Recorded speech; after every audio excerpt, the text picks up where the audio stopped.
and welcome to Women's View. I'm your host, Anne Moremi, and what a great pleasure to have you with us once more. Well, as you all know, we are back to lockdown 2.0, and yeah, so we're doing this on Zoom. We thank God for the technology that has really enabled our lives to continue, some parts of our lives to continue. But the truth is that it's quite challenging, to be honest. I feel that this lockdown is more challenging. And anyway, we've got to just make the best of what we have. And I want to invite my co-host, Lillian, she's on her mic. Lillian, how are you? I'm doing well. It's such a pleasure to be here once again. And just to thank the viewers for always tuning in. It's been a good week. Lockdown again. We are looking at each other like. I know. It's good to get some business advice to see how we'll keep our head above the water during this season. Excellent. That's true. And so today we're having a very interesting show. We're basically talking about how to make money during lockdown, because that is quite a huge challenge for a lot of people, businesses and individuals. There's been lots of job cuts. There have been lots of closures, so we just want to really just get down and talk about business. How can we make more money during the lockdown? And to help us through this topic is a lady, and I want to give her this chance to introduce herself. Karibu. Hey, good morning. Good morning, everyone. Hi, thank you, Anne, and thank you, Lillian. It's really good to be here. My name is Rosalind Mutahi. I am the MD and founder of Top Tier Limited, and we work with organizations that want to streamline and their processes and how they work so that they can increase productivity and ultimately from the actions that they take, improve on their profitability as well. So it's really great to be here. Thank you. Excellent. Thank you so much for joining us. And I note that you're a business owner, which is good because actually, those are people who are quite affected during this season. And did you always when did you get into self-employment? I started in 2012 actually, and in 2012 I was working solo. I was doing a number of gigs and just working independently with individuals. And then it's in 2013 that I registered the business. So Lillian, there are certain industries that have been really affected during this lockdown. For example, tourism. Yes. And of course, all with the restaurants being shut down and the bars. Yeah. And sport. Yeah. It's actually quite crazy. This morning I was reading about somebody who was petitioning the president, and he was basically saying, I'm a footballer by profession, so there's no soccer. And then my second hustle is I help in the restaurants. I don't know in what capacity, but the restaurant has also closed. So he was basically petitioning the president. My main hustle is been closed. My second hustle is also been closed. Yet I have my children to feed. I have my family looking up to me. I have myself, even if you're an individual, how are you going to take care of yourself? So, I feel that this conversation is quite relevant for this season. And Rosalind works with companies that want to make money during the lockdown. But it's interesting that even as an individual, you can actually learn from that. Look at your budget. See, what are the things that you can do without in order to make more money? Make more money by not spending it on unnecessary things. That's what I'm hearing her. That's what she helps organizations do. I don't know, Lillian, what are some of the things that you would consider kicking out right now? I think that the first thing is there are people who are going to just have to completely get into completely new businesses. Because those businesses that they are in are dormant for the moment. For example, there are people who are going to have to start shopping for people, offering transport services, because, if what you were doing is now not active, then how can you branch out? So how can you use, I think one of the things I would want to ask Rosalind is just ideas of how to use existing resources in a different way, in a way that is more relevant to people. And also, I don't know if pricing is going to change. Are people going to hike their prices, or are they going to take down their prices? Because on one hand, we want more money. On the other hand, people are buying less, I think. Yeah, Okay. and also, another thing we spoke off camera was just things that customers don't want to pay for, but they're in your business, like waiting. And so, I know I've brought out so many points. Yes. I don't know where Rosemary would. Yeah, I'm like, okay, let me try and take them. I hear several things. I think you've mentioned what are some of the things I have. Maybe I have a business. There's certain things I'm doing, how that are not relevant today. What do I do with that? I had a very interesting chat yesterday with a lady who was leasing out catering equipment, and then she realized, okay, there are no, so then, I mean, suddenly there were no functions, right? There were no there were no social events. And so she started a home, she started making food at home because she has the equipment. She started making food at home and doing deliveries. And that business now is how she makes a living. So she started initially with an a la carte menu and now has moved that into a daily buffet menu. So, and she does deliveries to offices, to homes. She's fantastic for weekends.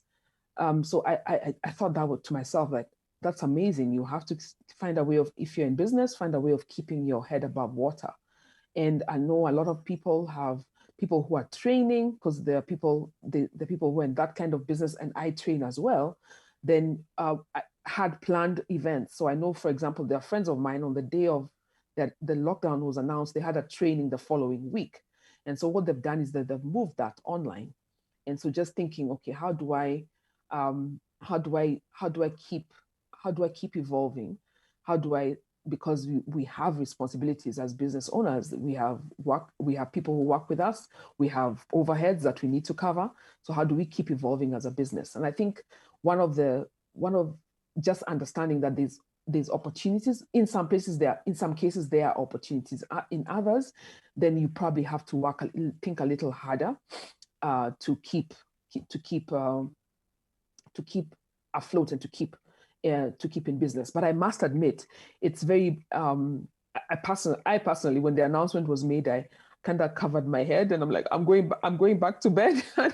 I can't do this again, So I think it's important to take time and acknowledge those feelings and those emotions, and then quickly move past them to how then can we take what we have and use it in another way, or do something different that can keep us moving. And then there's something you mentioned that's very important around, okay, there are some businesses which will grow. So for example, the guys who do deliveries. Can I interrupt you a little? Yeah. Because one thing that I've already had that is very good is you have to think quickly. I like that you've said acknowledge your feelings. Yeah. But you know what? In this season, one of the things that we need a lot of is the correct mindset. You need your mental acuity a lot during this season. Like you can't be, this is not the time to be feeling down for so long, because, I feel like when you go down, Sana, like things will move on and you'll have lost an opportunity. So yeah, feel sad, and then quickly like change and quickly look for hope wherever you can, because you don't want to get into a rabbit hole of things like sadness, loneliness, depression. And I like what you said about your friend. It's amazing that with the resources you have, you can actually do something. Already I even had Lillian saying that there are certain industries that are already having opportunities like shopping for people. And I'm like, oh my God, if I'm feeling down, if I'm in bed, if I refuse to wake up and shower, you can't even think about anything. So, you just have to feel bad, but quickly look for a way to encourage yourself, look for a way to be switched on, so that you can be able to actually take advantage of this season and just at least be able to make it through. Yeah, that's what I'm hearing Rosalind say, that there's a huge space for just the right mindset. Yeah, I agree, actually. I feel like last time, what happened in March last year was I took that a little and I made this mistake. So I completely, I recognized it quickly. I just sank like for a long time. And it felt like there were many things happening. And that's the interesting thing. Life is always happening. So I felt like I sank. And then now I realize that I really just need to understand that this is one part of life. How do I keep moving forward so that it doesn't affect all parts of my life? That's, I think, very important. So yes, absolutely, complete right mindset. Yeah. All right, take us back to, oh, sorry. I think something that would be so important to include in companies' processes right now is therapy, like therapy events. Yeah. Or yesterday I saw someone who had posted a link where she was doing just an open meeting, as an open Zoom meeting, and then to join, it was about trauma, and to join you pay 200 shillings. So many times when you think about therapy, you think, oh, I'm going to have to go to an office and pay 2,000 shillings. And, that now makes it not accessible. But what do you think we can do to also make the workers not think, if I'm running a business and I don't want my workers to think, or if I don't want to think, do you know of any available opportunities for that? Okay, so I must also admit that I started seeing a therapist last year, and it's not because I know, right? Thank you, Anne. Yeah, and because I just understood. You too, right? So I feel I'm in good company. I started to. The thing is, we're just realizing that you could be thinking is actually I was tanking. And so I started to see a therapist. And so if that, and my therapist also offers group therapy, and I'm certain that many organizations, many therapists do that. So if it's something that you as a business can afford, first of all, you as a business owner need to be okay, number one. So it's not just about getting therapy, but I also think it's about, in cases where this is possible, maintaining the right social networks. So family, friends, it's not the time to cut yourself off from friends and family, and just recognizing. I feel like that's one of the things that really tided us over last year, that my family, we really stuck together. So we had weekly meetings on Zoom because we couldn't go out. My mom is older and at risk. So older and at risk. So we had to be careful about interacting with her physically. And so things like that, just making sure that you have the network to help you. For some people who don't have family that's close, then friends, you certainly have friends. And so just staying close to those individuals, I feel is very key. So you as a business owner need to be okay. And then you have to understand that the complexities you're facing. So you're thinking about, how do I pay overheads? How do I keep paying my employees? Because many of us want to keep them. It might not be possible, and I acknowledge that. Where it's not possible, it's also important that you handle that quickly. So I sit with a group of experts at what is called Sandbox. Sandbox is the home of 25 business experts who different disciplines, so multidisciplined experts who offer expertise and support for businesses in different areas. So the HR person is always telling me, Rosalind, you need to act quickly. And so that's the thing, that just making sure that you act quickly for the sake of your employees. So acting quickly might be ensuring that you are supporting them where your business can continue to run. So supporting them, making sure that they are okay psychologically, because that's important, even for them to keep working from anywhere. Then they need to feel that they need to be hopeful that there can be something good out of this. And then where it's not possible to keep them, also to release them, but to release them with dignity. And be honest with yourself as an owner that, hey, you know what? This is practical. We can practically afford to keep X number of people, or we can practically afford to send people on leave, unpaid leave. Just be practical about what you can do. Yeah, I totally agree. You've got to be honest with yourself. Sometimes it's so much easier to bury your head under the sand, but this is the time to be honest. So, you know what? Already I've had opportunities. If you're a psychologist, that is an opportunity for right there. And I've actually been seeing a lot of psychologists and counselors actually taking advantage. And I hope that Kenyans, we're going to receive this help around this time. So there's something I also had the other day that was very interesting. On Fridays when the lockdown was announced, and I have a friend who was telling me that, so of course now gyms have been closed and the borders have been closed. So, I mean, Easter is coming. What can you do? Walking is an option, cycling, just getting out of the house. So this friend of mine decided to go to one of the stores in Kenya, the Decathlon, and they were looking for, like sports, like outfits, activewear. And guess what? It had run out. Everybody had gone and shopped, and it was not available anymore. And then this friend of mine, her husband, went to Carrefour. And you know what? Carrefour told them, it is not a curfew, but you cannot come in right now because there's so many people buying stuff. And so if we serve all of them, the curfew is going to get you over here. So the truth of the matter is that during this period, there are some companies that are actually making more money than they have in the past. And there's that saying, one man's meat is another man's poison. So the first thing is, number one, do not be jealous if you're not a lab. Offering COVID tests, offering COVID vaccine, okay, those ones are free. On a light note, it's so easy to just feel like you're in the wrong industry. You know what I mean? For the season, you're not in Zoom. Zoom is one of the companies that has made phenomenal amounts of money during this season. Yeah. So yeah, there are people who are actually thriving during this season, which is just a fact. Yes. So yeah, let's not be jealous. Let's celebrate them when we can, as we look for solutions for ourselves. Yeah, that's true. I agree. Actually, I like that statement you made. Don't be jealous. It's like, yeah, don't wallow in it. There are opportunities. I think one of the places where there's also a lot of opportunities now. Some people are very nervous about leaving home. So your border guy and any person who's in any kind of delivery or logistics business that within the city or within the country is certainly doing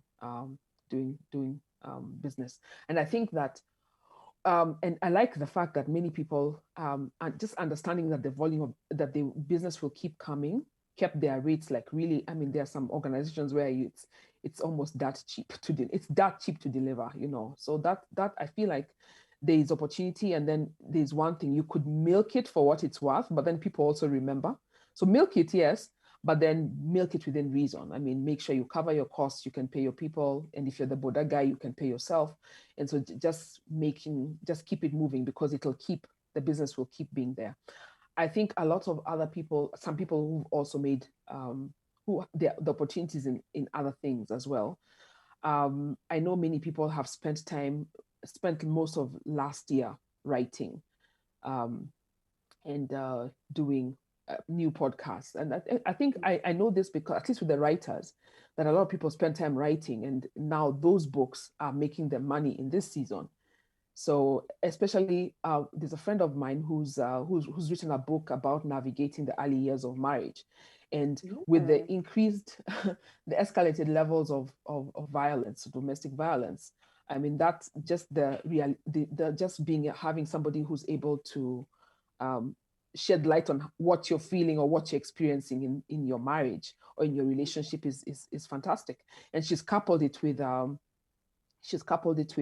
journal, a study journal, something that, I mean, with a guide, so that helps you to answer some questions that if you answer candidly, then you're able to push through the issues that you're having in your relationship. So there's things that can be done. There's certainly things that can be done. Yeah. I'm just wondering, Rosie, at which point do I know as a business owner that now it's time to, one, lay off some workers, and two, ultimately close down their business? Because I'm sure there are people who are wondering, okay, do I close their business because it's not bringing money, especially businesses that were not even profitable before, and then now there's crisis. How do you know that it's time to wind down? Because I was watching, I don't know if you guys have watched this show called Shark Tank. Mm-hmm. Shark Tank. It was like people wanting investors to invest in their companies. And one of the investors told someone that it's good to not give up, but it's also good to know when to give up. So how do you know when to give up? Okay. I think that I can answer that question from personal experience. I honestly, sometime last year, I just gave up. I'm like, you know what? It's not working. There's no, and I felt like I didn't have even the capability to go out and look for business. But the truth of the matter is, when you look at the business that you're currently in, if it's something that, if you're adding value, if there's a need that you're meeting, um, that if there's something that you're meeting that is needed by the market that you're in, then you've got to find ways. You've got to find another way of meeting that need.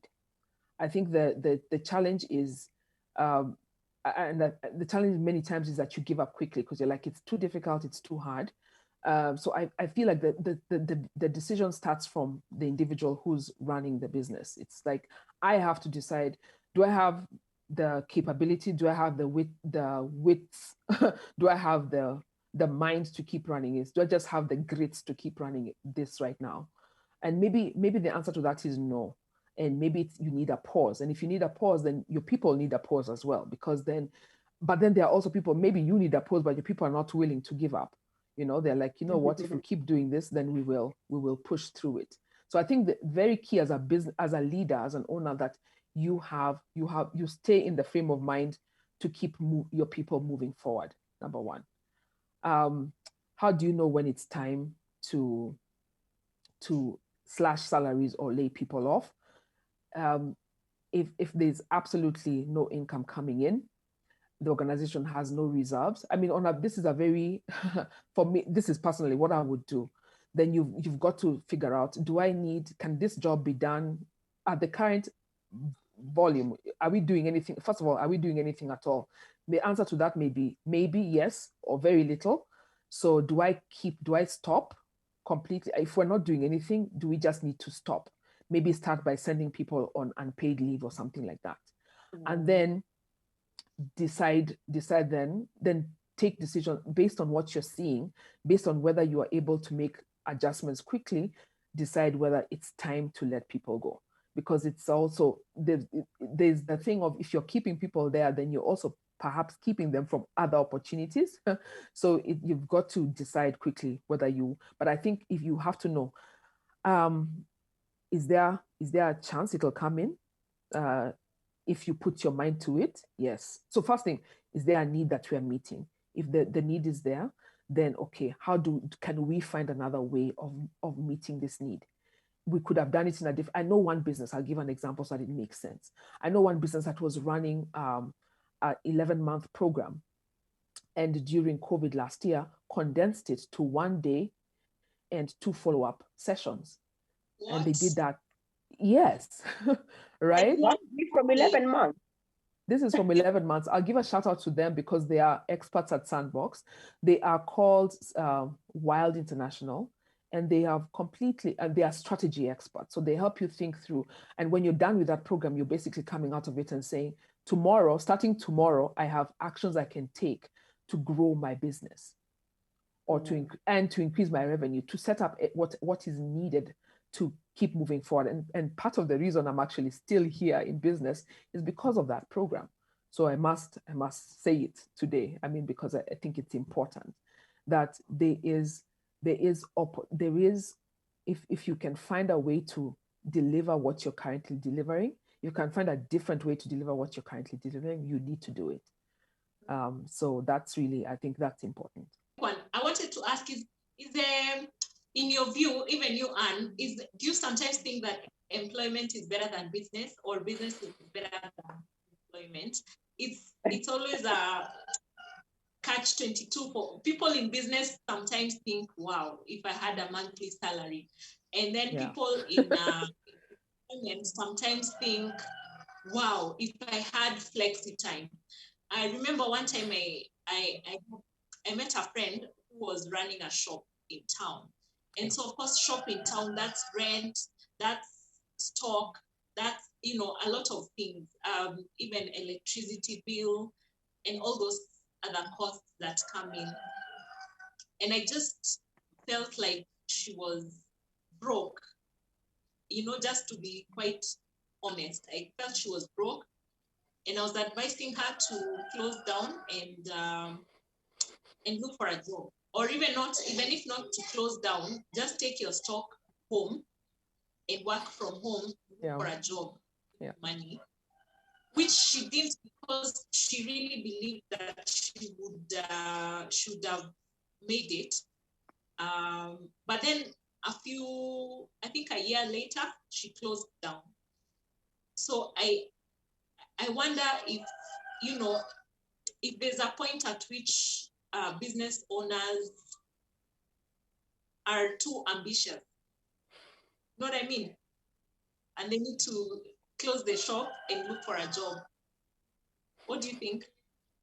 I actually agree with you, because I wanted to ask what happened to that friend, and you actually went ahead and said a year later, the business closed. One of the things I've realized is that a lot of people sometimes can be objective about your business, and you cannot be, because it is your baby that you began with very high hopes, and you can never give up on your baby. So the problem is that you get so emotionally also attached to the business that even people, maybe when people try to tell you it's time to take a break or rethink or re-strategize, you can't even hear them. And so sometimes people are now just waiting for you to realize on yourself that this is not going to work, which is really a challenge, because I feel that you should never close out an opportunity for people to tell you the truth, even when the truth hurts. You should always be willing to receive it. And I'm grateful for your friend, because she listened to you, but she also decided to continue. So the worst thing is to now even block out people from even giving you their suggestions. And then you're just digging the rabbit hole even deeper. But I'm very biased with your question. And I must say that I absolutely feel business is better, but it depends on different people. I've never been employed for very long, because since I left uni, I was employed for 6 months, and then another 6 months. And then since then, I have been self-employed. So for me, I'm absolutely pro self-employment.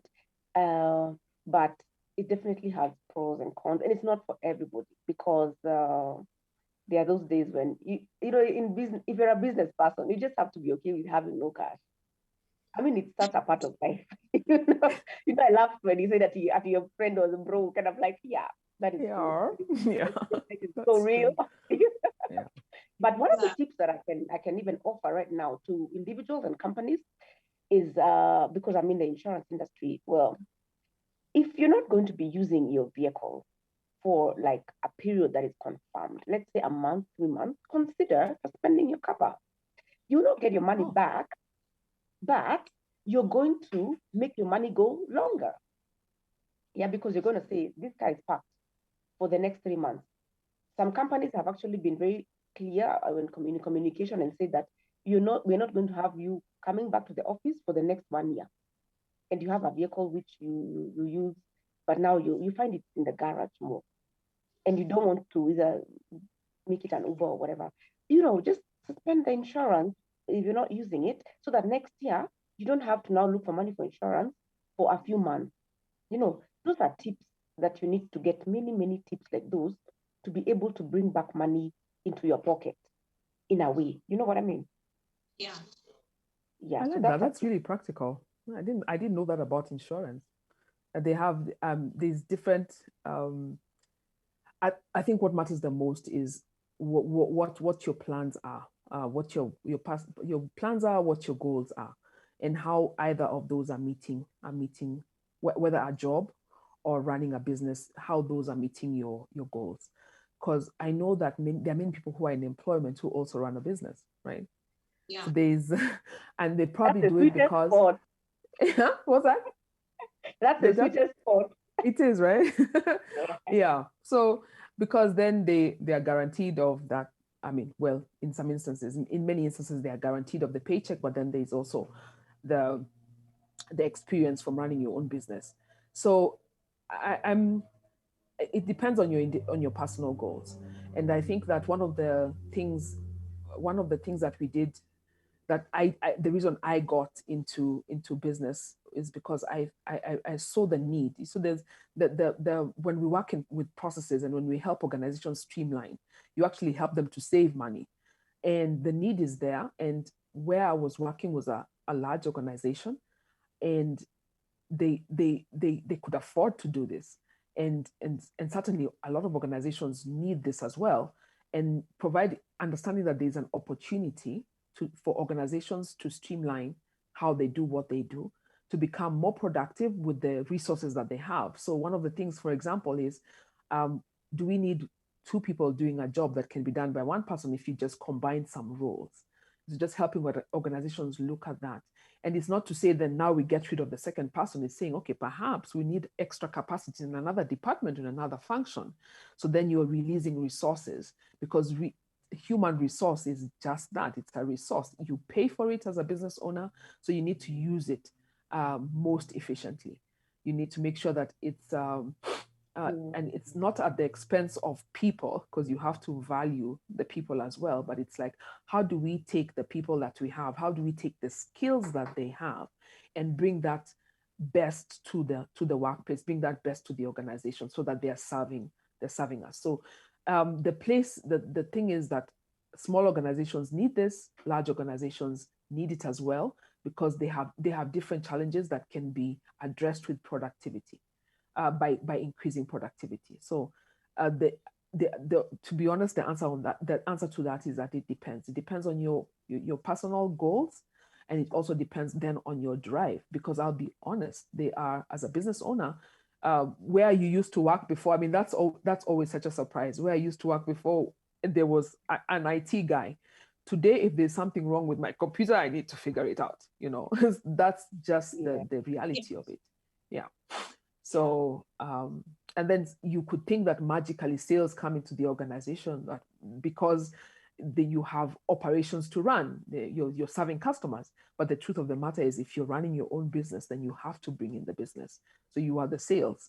In as much as you may have a sales team, you must also be consistently generating leads and closing deals for your business. So there's just, the reality is that it depends. So and what it depends on is where you are at any given time. So for some people, I have friends who've been in employment for the longest time, and it serves them. And now some of them are transitioning into self-employment and into business, because they have also, their own personal needs have changed, their own goals have changed. And so it just really depends on what you want to achieve as an individual and what need you're meeting in the market. As a business owner, one of the biggest struggles is when you employ people, making sure that those people are not working specifically for the salary, but they're actually pouring their heart and soul into the job. And now, I mean, it's almost easy to do that when you can breathe down their backs. But when they're at home, and they're at home, with their children and their Wi-Fi and their social media and everything, how can you make sure that your employees are remaining productive from home? Even you, and this I shoot to both of you, because Anne is also a business owner, you have employees. How do you, work around that? It's actually quite a big challenge. And guess what? It's not a challenge only when you are working from home. It's a challenge even when you're in the office and there's no lockdown. If you have an employee who is not suited for the job, they lack passion. And so you find that you're always pushing them and pushing them and pushing them. And it's very difficult for business owners who just already are in a difficult situation to now add onto their plate, motivating you. I mean, I think it's very unfair. And I honestly feel that when you look for a job, you really just need to look for a job that you're passionate about, so that you're self-motivated. Because now even what happens is that you find some of these jobs become so grinding, and even things like depression set in, because you yourself, you're completely unmotivated. But I really just wish that people could focus more on themselves, and instead of the paycheck, and go for jobs that you love. Because even in a job that you love, you're going to have downtime, and you're going to have to push yourself morning. But it is definitely easier to push yourself into something you love doing, or which at least when you start doing, you feel better, instead of pushing yourself into a job which you just hate and you keep hating it and you just wait until 5. That kind of space, being in that space is very depressing. So number one, make sure you've got the right employees. When you're like interviewing, seek out the heart of the person and see if they're really, really able to do this job out of passion, together with a paycheck, of course. Let it not just be about money, because when it's money, let me tell you, is good, but it can only go so far.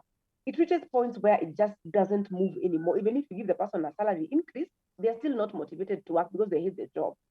But so you as a person, you need to get jobs that you like. You as an employee also, you need to go for to have that extra feel, so that you're working with people who are passionate about what you're doing, or people who are driven because of needs they have. I find that people, even when it comes to something like a house help, sometimes having a house help who has got children will motivate her to work harder because she's got bills to pay. Even when the job is dreary, and it does get there a lot and very quickly, she'll think of her kids, wake up for them. And Yeah. that is very different from another situation where it's just you just wake up and leave. So you have to feel for those things when you're interviewing. And even you as a person, you need to remember, what do I like? What do I like? So that you don't get into that rut, because it does get to be quite difficult. So of course, what you do is you keep having keep checking on people. Don't let people go down for so long. Use WhatsApp, check on people. You have, as a business owner, you have to do that, because if you go silent, oh, everybody goes silent and nothing is happening. Yeah, Yeah. that's what I think. Rosalind can give a few tips as well. No, I agree. Actually, I agree completely with that. That I think, in as much as it's not your, you don't want to push people all the time. What I've realized is also that people pick cues from you as the leader. So then I might not want to be a cheerleader, but I need to be. That's the truth of the matter. I may not want to have, um, I may not want to, I may not feel like, I may not feel like, and that's often the thing, right? Being able to separate your feelings from the activities that you need to, the actions that you need to take. I may not Yeah. feel like, but there are things that, if you go quiet on your team, then you will start to have problems. So the reality is, I know of an organization where the MD every day would call his, everybody who reports to him, he calls them every day. Like, it's a daily check-in, just figuring out what's happening. And if you're a business owner, if you're running a small business or a growing business, then you can do that. It's just ask everybody to come onto a call, even if it's 15 or 30 minutes a day, and just figure out, just get a sense of where people are. I think that's important. In as much as you don't want to have, so it's like you say, Anne, people must want to do the job that you have given them to do. So the right attitude towards the job is important. Uh, and then you couple that with your own involvement as a leader. And I think that's probably one of the key roles of a leader of anything. It could be the leader of a home, it could be a leader of an organization. And since we're talking about organizations, it's the organization. And so you need to bring people together. Yeah. Your responsibility, I think, in as much as you want to grow your business, is understanding that I grow my business through people, and therefore um, get people in the right frame of mind, keep them in the right frame of mind. Having the right people, though, is important, I think, because if somebody was already not engaged in the job, physically in the office, uh, it's now completely complex. So those problems did not start with working from anywhere; they were already there. And I think many times we are nervous about, okay, so if I know Anne needs this job. If I ask her to leave, what happens, But then it's also like, sometimes that decision or failure to take the decision to release people can hurt the business or hurt the team more than keeping somebody because you feel a certain way about them. So it's balancing. It's a balancing act. But I think that the most important thing is getting people with the right attitude to do the job that needs to get done. And so which is very important then, that you have to clearly know what's the job that needs to get done, because somebody could work an hour and get the job done, right? And probably they are already working an hour in the office. It could be that so it's like, it's not so much having people stay online or work 8 hours a day, or it's like, what's the job that needs to reward results rather than effort. I like that. Reward result other than effort. Yeah, that's true, by the way. Yeah. Let me share something funny. I don't know why today I'm thinking about house help so much. I remember there's once I was interviewing one. Pardon? I also have a house help story. I'm waiting for you to finish yours. I come with mine. And there's one who asked me once, okay, kama nimemaliza kazi, naweza kulala? And I was like, okay, why? She was like, unajua nimeona, there's some people who ukimaliza kazi na unataka kulala, hiyo inawasumbua. Na kazi yote imeisha, lakini wanataka tu kuona mi bado nafanya, naamka, nafanya. And I was like, wow. Yes, of course. I mean, if you've finished your chores for the day, of course, you can have your time out, right? But there are situations like that where you just want to, you just have to pretend you're a busybody because your boss just likes to see that you're online. So you're just online, do nothing. You know what I mean? So, I mean, honestly, boss, let's just also just be easy. If the result has been handed in and somebody is free for the day, be happy with the result. It's the result that counts, not the efforts, and not now lying that, oh, I finished, or delaying tasks. Something I can do in 1 hour, I'm going to do in 5 hours so that my boss knows that I'm doing something. You know what I mean? Okay, Lillian, over to you. So my story is I went and interviewed house help, and there was one that was outstanding. She was answering all the correct, she was giving all the correct answers. She was looking very beautiful, very well dressed, very clean. And I was like, this is the one. And even her rate was, an exclusive rate. But you're like, hey, I need this one. So later on, she stole from us, like a major theft involving the watchmen and everything, like a well planned out theft. And maybe that brings us to fraud in the work. Is it possible to know who is the right person? Because sometimes we look at the outward appearance and we are not able to see the heart. Is it possible at all? Ama ni kubahatisha tu? Okay, wow. I know that I think when I interview, I try to bring into the interview people who are good judges of character, and I think that one of the things that is, people can act a lot, so it's also how do I put it, the proof is in when they actually start working. So I think because people know how to. It's in the pudding. It's in the pudding, right? So there's a lot of I was trying to avoid saying that, but the proof is in the pudding. So the truth is, people can act, but as an employer, so one of the things we do, that one of the things I do is I try to involve other people who I think are better judges of character than I am, and then do background checks depending on what you're hiring somebody for. So do background checks. It's obvious, of course, they will give the people on their CVs are people who hopefully know them. But you can always call if they give a reference of somebody, call the references. If you call the references, that's just the truth. And what I try to look for is, am I getting a consistent feel about the person? So if you call somebody, one of their references is like, and that happens. People use their university professors as references, and then they're trying to remember, who was that in my class? So you see, but then if you call somebody else, the people often say of references available and request. So do your background checks, I think. And then number one, and then I also involve other people who I think are better judges of character. I tend to take people and things at face value. And because I'm aware of that, then I bring in somebody who's a little more skeptic, so to speak. so that you have so the idea is not to have the idea is not to, I always feel, I used to feel very intimidated by interviews where you walk in and there are 10 people to interview you. But now I kind of understand the thinking behind it because I'm on this side, and understanding that you cannot always accurately, as an individual, personally, accurately thin slice somebody. So I involve other people as well. I involve an HR expert.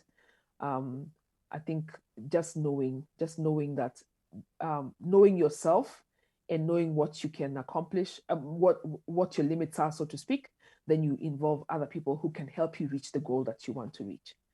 Yeah. Excellent. Those are very good tips. And I'm so happy to hear that actually. That's true, because where you're blind, somebody else can see. So don't over rely on yourself, involve others. And you know what? Another thing that I think is a tip for companies and even for individuals right now is there are a lot of free things. Do free things. When it comes to your children and you have many, just do free things. There are a lot of things to pay for, but since you're trying to save money, if there's a charge, just ignore that for now and just do free things. They're not free things. And I know people always feel like free is not good enough or whatever, but I've come to realize that there are a lot of resources out there that people right now, companies are being so generous in offering things at no cost because we're all trying to shoulder each other's burden. So if you're gonna just be doing free stuff, don't feel bad. Don't put yourself down, but just be happy that there's that person who is shouldering a cost for you so that you don't have to pay. I was just thinking that even from the point of view of the business, that there are some things that they have worked on and developed over years, and at this point are almost common. They are almost in the public domain, so they are happy to offer them as they're happy to offer them completely free. Of course, time was taken to develop. If, for example, let me give an example. So since we work with processes, one of the things we work with a lot is documentation and just helping. So if you're running a business, there's some basic things that you need. So you might, some of the things we give away for free is, or at a very minimal cost, is checklists. So if a certain job needs to be done in a certain way, just these are the steps, just tick through the steps if you're doing it. Tick through the steps, and this is how you get this task done. So there are several things. I feel like organizations are able to give things for free because they have spent time developing them and they've probably made money from them, or it's a resource. They're saying, you know what, we developed this for public good, and they're willing to give it away for just that reason. So you're right. I mean, take advantage of the things. That example of, it's so interesting because we are moms and we have families. There's a lot of things you have to juggle, right? And so you have to figure out, do we go and eat out? Okay, we can't go out and eat out at a restaurant anymore. So how do you make activities fun for your children? So tell your children, today we're having a picnic, so they go like, it's like, just let's have a picnic in the wherever. If there's a playground where you live, if you have a front yard, if you have a garden, if you don't, by all means improvise. If you live in a flat, there's certainly a parking space that you can just make it fun for the children as well, because if you're getting antsy, imagine how they are feeling. They used to be having a space to run around in school, and so they need that release as well. Yeah. Our time is up. Thank you so much, Rosalie, for being with us. And how can our viewers reach you? Oh, how can we reach? Okay, great. So we are on LinkedIn and on Facebook as at Consult Top Tier. So that's CONSULT Top Tier TOPTIER on both LinkedIn and Facebook. And then you can also reach us on email at consult@toptier.co.ke. So everything is consult. All right. Thank you, viewers, for being with us today. Please take advantage of those tips and please share with us on our handles, GBS TV Africa, what other tips that you have been able to come across that have worked for you. Because you know what, if there's anything that is has really hit home for me right now is that sharing is caring. Right now, sharing is caring. We tell our children that a lot. But yeah, any tip you've had, anything that you've seen that has helped you, share it with us and we're going to try it because we need to get through this period together. So take care. Thank you for joining us and see you next time.